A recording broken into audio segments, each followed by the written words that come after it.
had no idea that other people didn't live like this. I thought, maybe that's what marriage was. We were visiting my parents in Mammoth. Things were bad. We were loading up the car to leave, and I went back in. I said, Mom, can I please stay here with you tonight? And she said no. So I got in the car with him, and we drove away. Caitlin, you do not understand his rage. He once got so angry at me that he ripped the phone off the wall and threw it at me. He wanted to move to DC to look for work. And I said, I'm not going with you. What was there to say? We hadn't talked our entire marriage. He said, you knew I was like this when you married me. You knew what kind of person I was. You knew. I said, I don't care what you do. That's it. And he basically never spoke to me again. He didn't want anything. He just wanted to walk away. Did I tell you how we took the hairdryer? Sure. Okay, it was one of your first communions, and he left me that weekend with 4 kids and no hairdryer. You were 5, and if you sat, you curled your legs up underneath yourself. You absolutely pulled up to Mr. Sullivan. Oh, he was the guard admin. It just means moving line to the court. He was to report back on what kind of home life I was providing. If Mr. Sullivan was on the couch, he was snuggled next to him. So I think that he missed something, but it was something that you never had, because you would never snuggle with your dad. Oh my goodness, it's like night and day. I could breathe. I could literally breathe when we got a divorce and he left. But you know what? I felt that way when he died, too. The night he died, there was a horrible storm in Massachusetts. There was thunder and lightning, and it raged. And I thought, oh God, let him in, do not send him back. I thought the heavens were railing against the fact that he was going up there. I thought, oh shit, we can't get him back. I know that wasn't nice, okay? But it's what I thought. I did go to his gravesite. I drove down by myself. Yeah, no one wanted to go. And I just stood there. And I told him I was sorry. I'm so sorry that he died. And I was so sorry that we hadn't worked out. And I was so sorry that it had to be so bitter all of our lives. And I told him that I hoped it was finally peace. And I left. Is love enough to base a marriage on? I don't know. It's something. It isn't about correcting them or correcting their pronunciation. It's something. Do you feel comfortable in a marriage? Does a marriage even need love? I don't know. We always went to the movies. It was a lot of fun. Looking back on it now, it probably was a lot of fun because I didn't have to talk that much.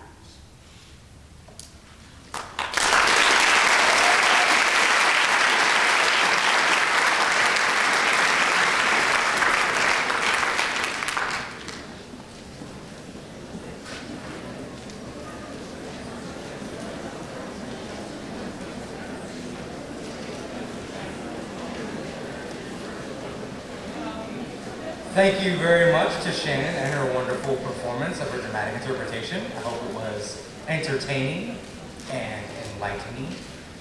In order to further our enlightenment, we will be continuing with a persuasive speech. And in light of giving you extra advice between informatives and persuasives, the key element you'll notice that is different in this speech from the first speech you saw will be the call to action that arrives at the end of the speech. It's one of the defining characteristics between persuasive and informative speaking.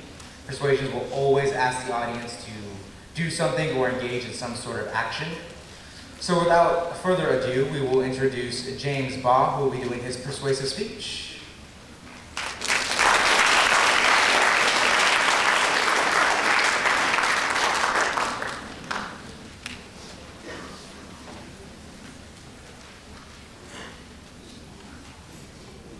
In 2012, Florida mother Gracie Fowler was at her wit's end. She had exhausted all of her options to get her 7 and 8-year-old children the Medicaid coverage that they were entitled, but kept getting denied. On August 15, 2012, Huffington Post reported that Gracie and her kids were not alone. 500,000 children in Florida are without health insurance, and cuts to Medicaid are largely to blame. While the Affordable Care Act might alleviate some of the concern around health care, the funding for important social programs is becoming harder and harder to come by, as our government is looking to cut costs at all costs. Fortunately, a USA Today article from July 23, 2013 reveals a plan that could save our government billions, switching from the paper dollar to the dollar coin. This article puts these savings at some $4 billion over the next 30 years, but other articles put these savings as high as $13 billion.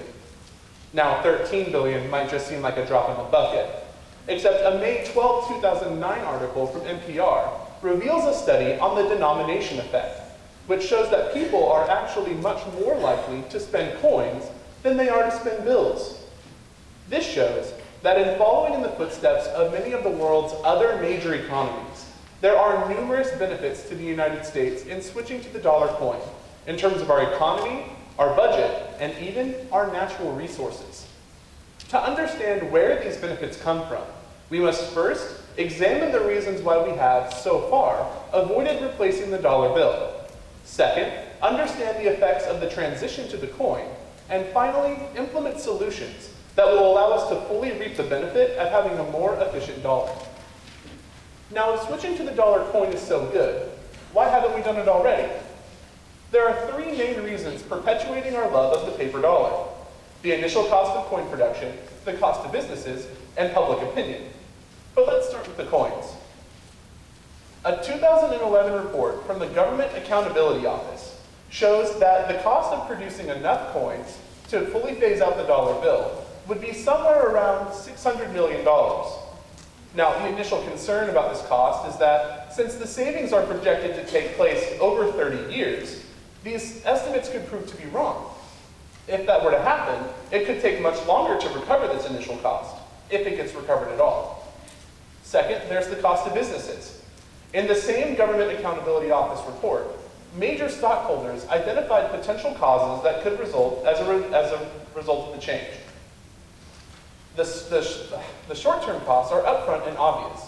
Businesses would need to upgrade their coin storage capacity in order to accommodate the large influx of coins. They would also need to upgrade or modify any machines that don't currently accept the coin.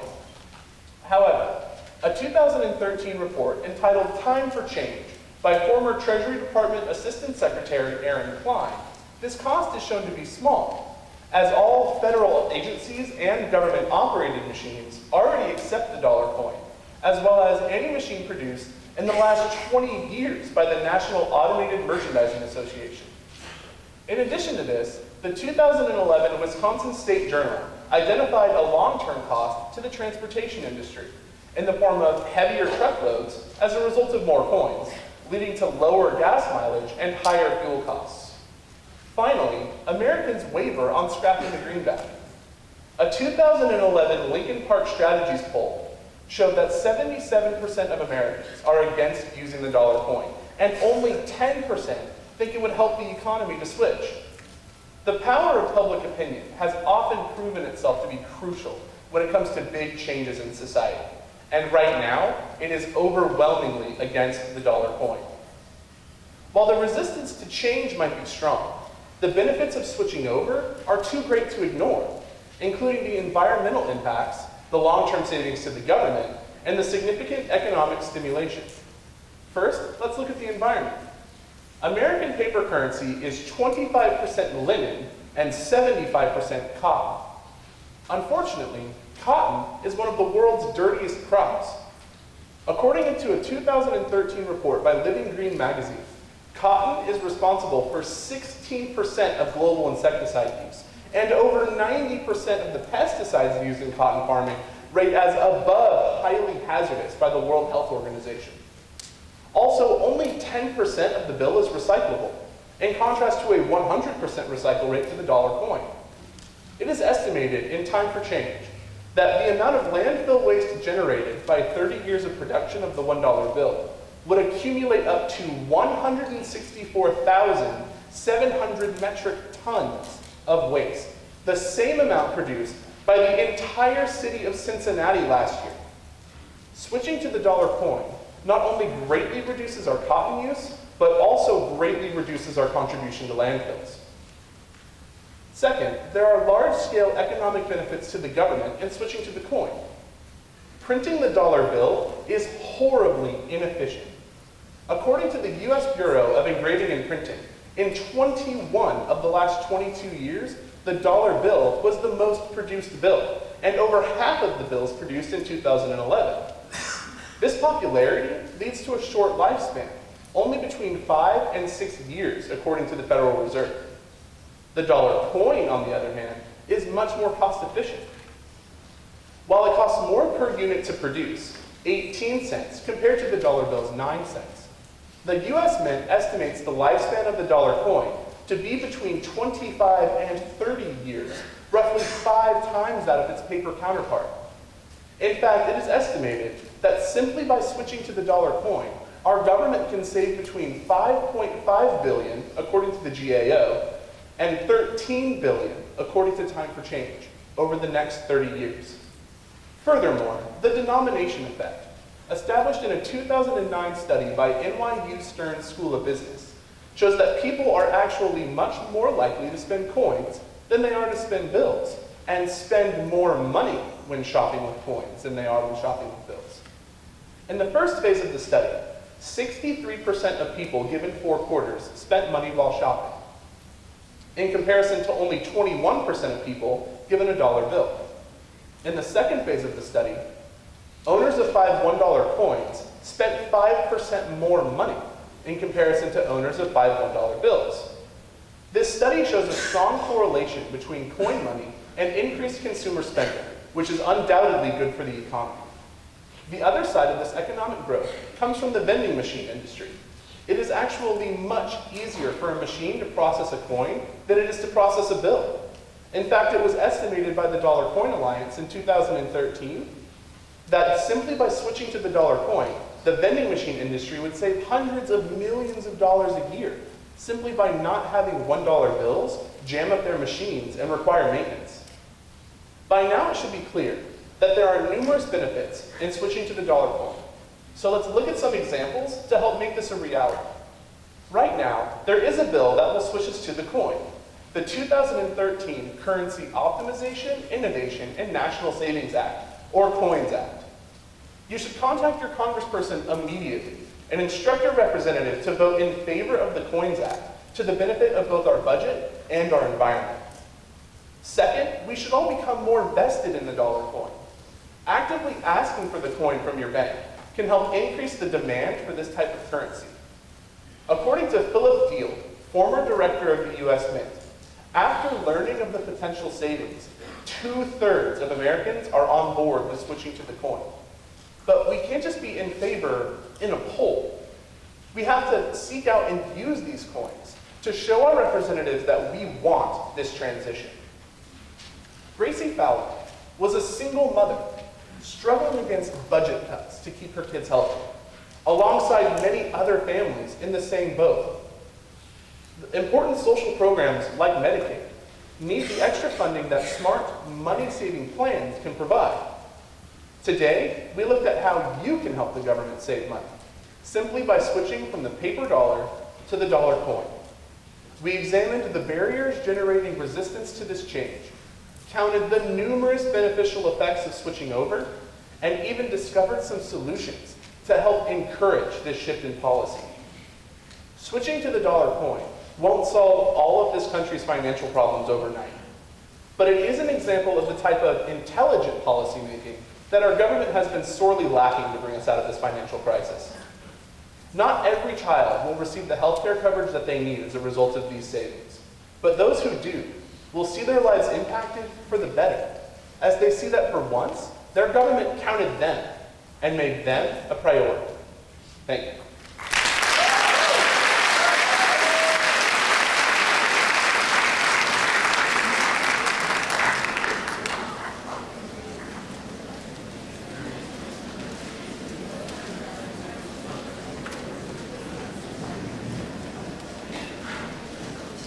Our next event is an event that many of you would probably put as the top of the speech list for most intimidating speech. An impromptu speech, where you only have 2 minutes to prepare a 5-minute speech, and you don't know what you're going to be talking about. Yee. But Jacob Holman, who you saw with his informative speech, is actually one of the top impromptu speakers in Northern California for community colleges and university students. To make sure that you realize that this is a legitimate experience that you're going through, now we get to a part of the show where we begin audience participation. Because what I need from you is topics that Jacob will be using in choosing one of 3 topics to give a 5-minute speech on. So at first what I'd like is, if you have an idea of a political person, give me a political person. Nancy Pelosi. Nancy Pelosi. Nancy Pelosi. There we go. Good job. Quick, to the point.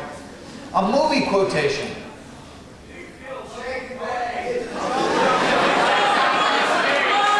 Wait. Do you feel lucky punk?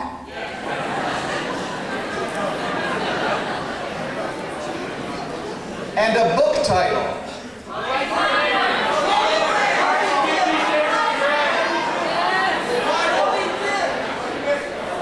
What over here, what is it?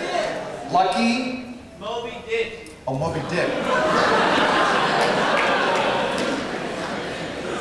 So for the next 2 minutes, I ask you all to be silent so that Jacob can kind of focus his ideas, and then he'll be up after those 2 minutes for a 5-minute presentation. So his 2 minutes starts right now.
once stated that the ultimate goal of all mankind is to seek power.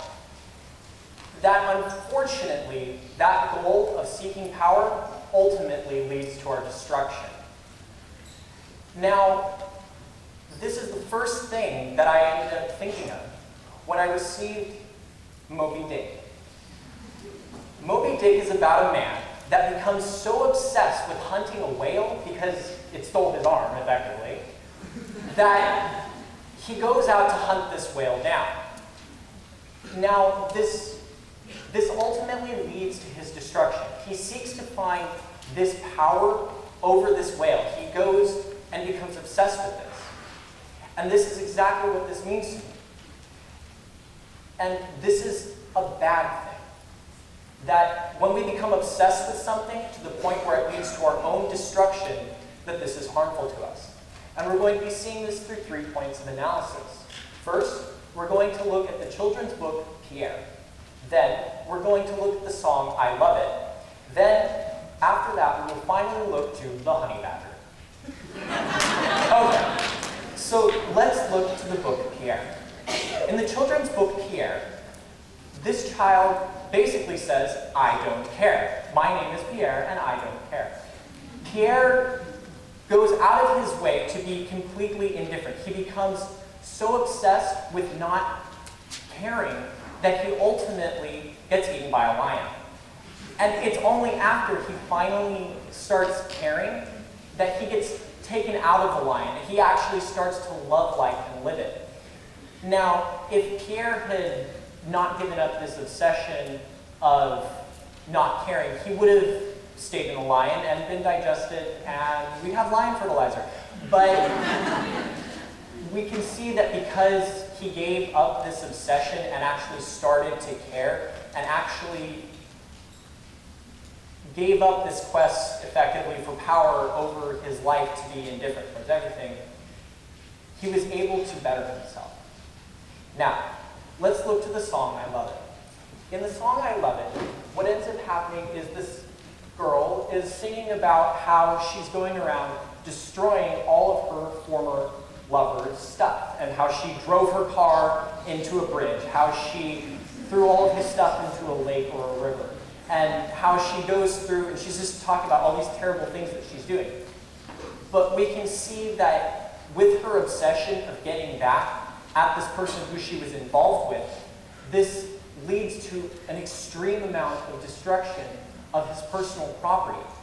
That ultimately, even though you may side with the woman in the song, it leads to his destruction. It leads to a harming of himself. And so we can see that with this, he was unfortunately left without his car and his stuff. So finally, let's look to the honey badger. I'm sure that you all heard, well, the honey badger just doesn't care. I'm not going to speak with the actual term because there might be children in the audience, but the honey badger doesn't care. Now, when the narrator's talking about what the honey badger doesn't care about, basically the honey badger goes around and just starts tearing things up. Gets into a wasp's nest, gets stung by the wasp, doesn't care. Gets into honey, gets stung by bees, doesn't care. Attacks larger animals, viper, doesn't care. But what ends up happening here, again, is that this not caring, this obsession to just go off and do whatever the person wants or whatever the creature wants, ultimately leads towards destruction. So today, we've seen through the book Pierre, we've seen through the song I Love It, and we've seen through the honey badger, how the ultimate, or how obsession ultimately leads to destruction. And that this is definitely a bad thing. So when we look back to the quotation that was presented at the very beginning, that the ultimate goal of mankind is to seek power, and that unfortunately this power that we seek leads to our destruction, we can see that this is in fact very clearly laid out. So when you go out into your lives, you should be assertive, but don't become so obsessed, like with Moby Dick, you end up losing an arm, and God.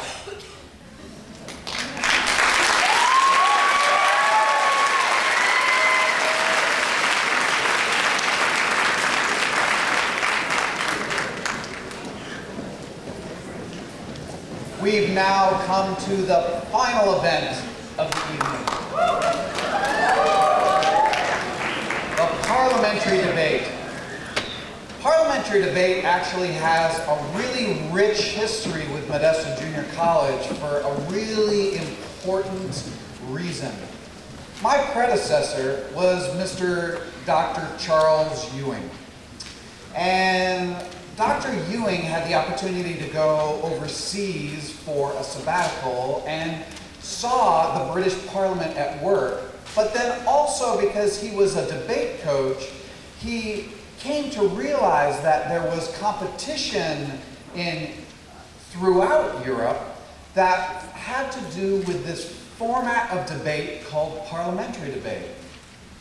And in those days, all the debate that was happening in the United States was considered what would be called policy evidence-based debate. And the students who competed in that were some of the fastest speakers alive. And debate was a really fast-speaking event. And Dr. Ewing didn't really care for that. When he saw the parliamentary debate style, it was a much more friendly, conversational style of debate.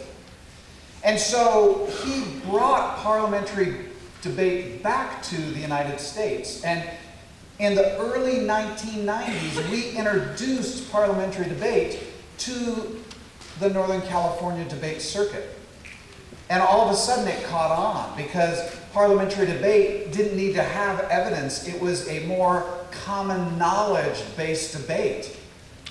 And so it was a slower style, it was a more persuasive style of debate. The other thing that Dr. Ewing did was he began the very first speech night 20 years ago. And tonight is actually an extremely historic moment for speech night. And a historic moment for competitive speech as well. Because actually within the past couple of years as debate coaches, we've looked at the individuals who are winning in debate, and we've realized why has there never been a national champion debate team made up of only women? Why? Why is that not happening? Are we not promoting women in debate enough? And so it's only really been the past couple of years that we've been pushing for that. An example of what women are trying to overcome in debate, kind of even we look at the very first debate tournament of the year that we just finished with. And at that debate tournament, there were 22 open teams that broke to the elimination rounds. And of those 22 teams, only 3 of those teams were made up of both women debaters. I'm proud to say that one of those 3 teams were 2 of the debaters that you're looking at right now. Miss Carissa Autry and Kelly Gay Kearley.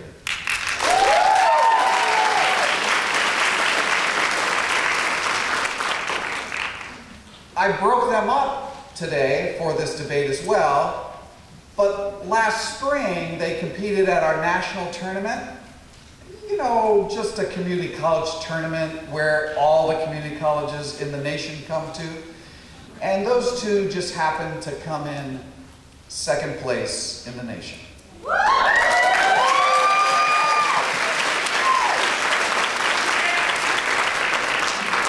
To make this truly an all-female event, I then said, you know, I've got the talent to be able to put 4 strong, intelligent women in front of you this evening. I then made sure that one of the timers for the event was also one of our female debaters in Novice who took home a quarterfinalist award last weekend.